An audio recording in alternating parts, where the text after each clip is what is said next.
Did you know that everyone in the palace used to adore Harry before he married Meghan? Yeah, everyone thought he was great and we all just wanted him to be happy. But then, something unexpected happened. Meghan came into the picture and things changed. She kind of messed everything up. Check out this video to learn more. Hello friends, welcome back to the King YouTube channel. Of course, I'd be happy to. So let's take a quick pause here. How's everyone doing today? I hope you're all having a great day so far and that everything is going smoothly for you and your loved ones. If there's anything on your mind or anything exciting happening, feel free to share. Before Meghan Markle tied the knot with Harry, she had quite a questionable history. You see, Meghan's issues began even before her marriage to Harry. She had worked as a yacht girl and even appeared as a briefcase girl. She earned her money through some not-so-great means, and I suppose the royals were quite gracious in accepting her, all because they cared so deeply for Harry and just wanted him to be happy. It's known that some members of the royal family actually cautioned Harry about rushing into marriage.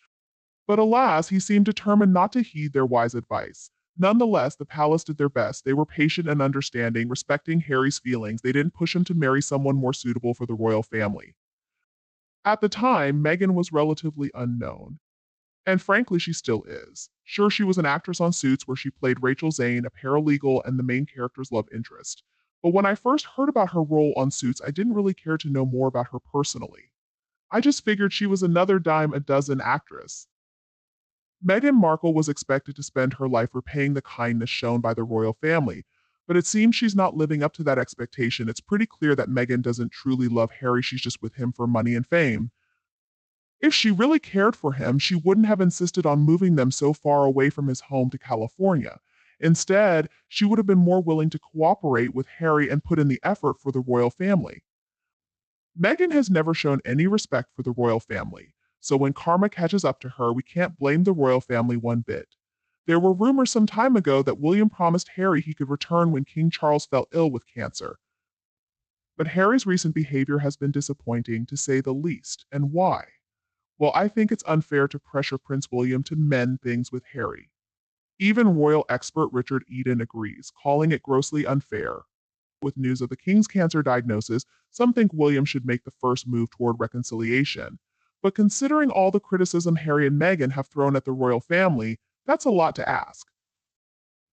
In his latest edition of the Palace Confidential newsletter, Richard Eden is speaking out against these expectations, calling them both unrealistic and unjust. He stated that Harry and Meghan's actions in recent years have been disgraceful and likely haven't done any favors for the mental well-being of royal family members. According to what friends of William and Catherine have shared, Harry would have to sincerely apologize to them before any efforts to mend relations could even begin. Upon learning of his father's illness, Harry promptly issued a statement expressing his intention to fly out and see him. According to Richard Eden, this was done with remarkable swiftness, just half an hour after Buckingham Palace announced King Charles's cancer diagnosis and treatment. Prince Harry's announcement sparked numerous articles urging Prince Charles to use the opportunity of his brother's visit to mend fences for their father's sake. William does need his brother right now, claims former BBC royal correspondent Jenny Bond. However, it soon became evident that William had no plans to meet with Harry. After just 24 hours in Britain, Harry had to cover his own expenses for a hotel stay, without the luxury of lodging in one of the royal residences in London. Reportedly, he spent less time with the king at Clarence House than His Majesty had with Princess Beatrice and her husband Eduardo Pell Mays the day before. The pressure on William to reconcile with his brother seems unjust, as per Richard Eden. It's understandable that nobody is eager to welcome Harry back to Britain. The focus always seems to be on him, which is frankly disgusting. He's just not necessary or relevant, and he can't be trusted.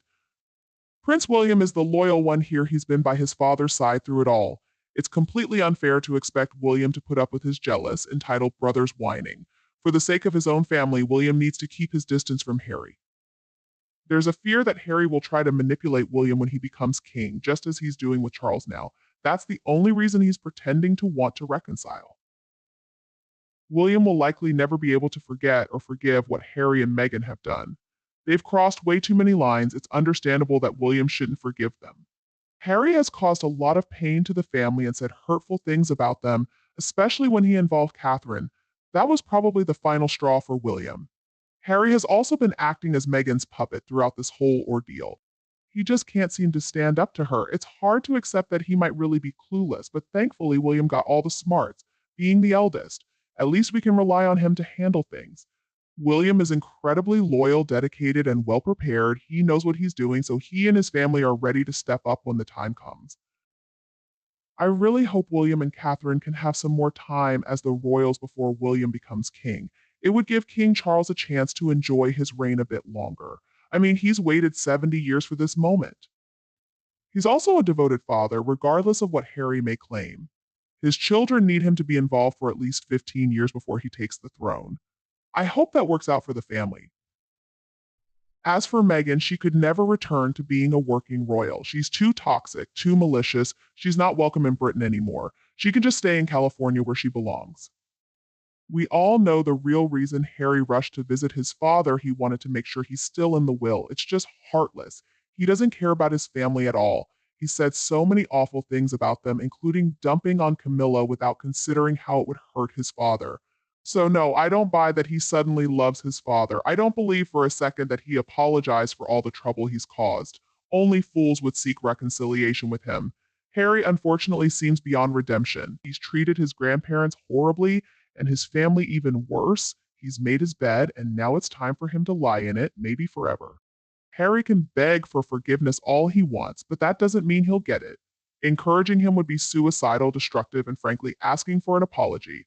Sure, Harry needs to apologize to the royal family, but they have nothing to apologize for. And he should apologize to the people of Great Britain too. It's not just the royals who were defamed, it was the entire nation. Just think about that for a minute. What kind of apology should not only the royal family expect, but an entire country? Is there any way for him to undo all the damage he's caused? Probably not. Over the past few years, Harry and Meghan have been relentless in making everyone's lives miserable. They've been incredibly selfish and self-absorbed, just as Meghan Markle famously said, that nobody asked how William was doing. They've shown no support whatsoever, even during difficult times like the loss of Prince Philip and the Queen and the diagnosis of cancer for King Charles and Princess Catherine. William and the rest of the family are just trying to cope with everything. Why would William even consider allowing them to continue using and abusing everyone? Sure, they're family, but when one member treats the others like that, it's hard to see them as a family anymore. Yet, Harry still acts like he and Meghan are the victims in all of this. When it comes to Harry, I wouldn't hesitate for a moment about what to do with him. Nobody forced him to stay silent in the face of all the disrespect Meghan Markle was showing. He could have stood up to her, shown some backbone, and stood up for the truth. But he chose not to. Instead, he encouraged her and helped spread countless lies through interviews, print, and their actions. He's proven himself to be just as bad as her treacherous, vile, despicable. While I believe in forgiveness, sometimes the damage is just too great. I would never trust him again. If I were the royals, I wouldn't let him anywhere near me because if they trust him again, he'll betray them again. So, I think Harry and Meghan will always be kept at arm's length. The royals should only speak with them if absolutely necessary. Instead of dwelling on Harry, I'd like to send some heartfelt thoughts to dear William. I've always wondered why a senior member of the family should bear the burden of helping out a traitorous brother to fix the mess he caused. Why should family, friends, or even strangers insist that you're the one who has to mend things, forgive, and move on? It's just not fair to put that responsibility on William's shoulders. He's already dealing with so much. Let's not forget that Harry and Meghan are the ones who created this whole mess. They should be the ones to figure out how to set things right. William has more than enough on his plate right now. He doesn't need to be dragged into mediation. I just can't wrap my head around it. I've lost elderly loved ones too, like we all have. And I've had to care for family members battling cancer. It's infuriating when the black sheep of the family suddenly swoops in, acting like they're the savior, like they've been forgiven. It's offensive and downright disgusting. They demand things, whine, and cause more problems, all while pretending they're just trying to help out. But really, they're just looking for another payday. Isn't it hard enough as it is? William has been there for his father, the king, through thick and thin. He's been an incredible support system. He was there when the king lost his parents. He was there after that, and he was there when the king was tormented by Harry and Meghan. So why should all that be forgotten now? William has enough on his plate. He doesn't need to deal with Harry's antics. And it's not just his wonderful wife who's recovering, it's also his father battling cancer. He's undergoing treatment right now and still fulfilling his duties. So why are people saying it's William's responsibility to reach out to Harry? Harry's behavior is just embarrassing. No, William, you don't have to do that. Stay strong. There are plenty of us supporting you. We're compassionate, empathetic, and grounded in reality. We understand your pain, your struggles. Please don't give in to the absurd pressure from the media. You don't have to coddle this troubled, drug addicted mess. Nobody will blame you if you just focus on being there for your father and your wife. Loving your wife and father is more than enough. Just leave Harry to his own fate. Don't bother reaching out to him. Don't give him the satisfaction of thinking he's forgiven and justified in his actions. William, be the strong one, the protector of your family during this tough time. Don't falter. Don't give Harry any opportunity to weasel his way back in. Keep him at arm's length and let him learn there are consequences to his actions. If he does reach out, it won't be good for the family. I hope William doesn't entertain it because you know what Harry will do. He'll play the part of the prodigal son returning, expecting gratitude from his family. We must also remember that the Harry William sees today is not the same person he grew up with. Harry has damaged his brain with drugs. He'll only stop when forced to. He's a lost cause, a traitor who can't be trusted. Harry is driven by greed and hatred, so no amount of forgiveness will change him. It won't change the ugliness inside him. Harry knows his time to reconcile with the family is running out. He won't have anyone left to persuade to forgive him. Don't give him the chance. William, be the man you know yourself to be, the man your family loves, the man the country and the Commonwealth are incredibly proud of. Be the loyal, loving son your father needs right now. Anyone pressuring you to make amends with Harry hasn't felt the pain you're feeling. It's likely Harry himself promoting this idea. Just know that people in the UK and all around the world, including Americans like myself, are behind you. We're with you. We're praying for you. I would imagine that this whole mess will come to an end soon enough as Harry completes the process of becoming an American citizen. Even Harry is using Frogmore's renovation as an excuse to completely cut ties with his own family. It's quite amusing, really. If Harry truly wanted to sever his relationship with his family, why couldn't he just be straightforward about it? There's no need for all this scheming, no need to take advantage of their kindness like that. After all, they left the UK on their own accord, it was their choice. Yet, they immediately began a vicious campaign of hatred against the family and tried to capitalize on their only marketable asset, their connection to that very family. It's clear they need to be kept at a distance. Because Harry and Meghan were attempting to film the family and leak private conversations. Let's not forget that Meghan Markle was caught taking photos in restricted areas. Suddenly, items started disappearing. The king had a responsibility to ensure the royal family's safety, so he couldn't renew their cottage lease. Meghan had also previously indicated that the cottage wasn't big enough for them, so it was a fitting solution. If they truly wanted to visit, they could arrange their own accommodations, or the king could provide them a place to stay where they'd be safely contained and kept away from restricted areas. But they're both so fixated on their victim narrative. Harry constantly portrays himself as a victim, wanting everyone to see him that way. Everything he presents reinforces this idea, but he's not a victim, at least not in the traditional sense. In some ways, he's a victim of his own actions, of his own foolishness and lack of skills. He's incredibly jealous and desperate to be seen as important and relevant. His drug use likely contributes to his detachment from reality. Meghan is much the same. She's not much smarter than Harry, despite what she may think. She's put herself in a tough spot, especially in business, where she tried to challenge Martha Stewart. Who did she think she was? What a ridiculous idea, and predictably, people saw it just that way. Meghan is clueless, I swear. Aside from stealing the orchard idea from the king, her branding strategy was a disaster. The first rule of branding is to have a name that's interesting, relatable, and memorable.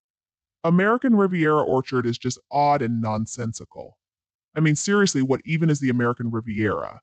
And then orchard is tacked on. It makes no sense at all. Meghan, the queen of word salad, strikes again. My first thought was, what in the world is American Riviera Orchard? It's completely baffling. Meghan really should have tested that brand name with potential customers. She would have quickly realized it wasn't a winner. Basic advertising and marketing principles dictate that you need to test your ideas with your target audience.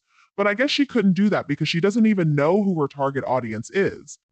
Meghan didn't need to be a business genius to succeed, but her approach was just plain dumb. And clearly she ignored any advice she received. I would hope that someone tried to give Meghan some advice and let her know that was not a great idea for a name, but obviously she didn't listen because Here we are with American Riviera Orchard, and people are already poking fun at it. I've seen examples like American Dung Orchard and American Rivers, Slot Orchard, ugh. And now Martha Stewart is chiming in. She's a bit offended because she sees a talentless nobody trying to elbow her from the table. Martha knows what she's doing. She's worked incredibly hard.